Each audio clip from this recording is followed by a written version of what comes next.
স্ত্রীকে কখনো মা বাপ সন্তান সন্ততির সামনে কোনো ভুল ত্রুটি হলে শাসন করবেন না।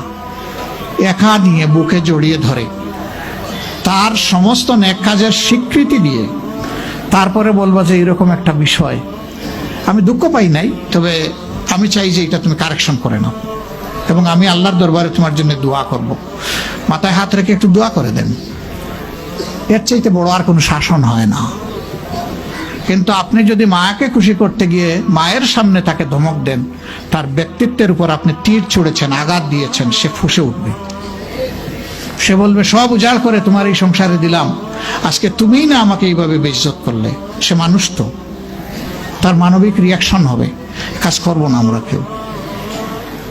আমাদের জীবনের অংশ, আমাদের হাড়ের অংশ, আমাদের কলিজার অংশকে আমরা সেইভাবে সম্মান দিব ইনশাআল্লাহ।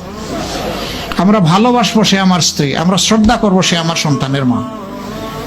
স্ত্রী হিসাবে ভালোবাসা পাবে, মায়ের জাতি হিসাবে সে সম্মান পাবে। এই দুইটা ব্যালেন্স করে যদি আমরা চলি, গড় হবে জান্নাতের টুকরা ইনশাআল্লাহ।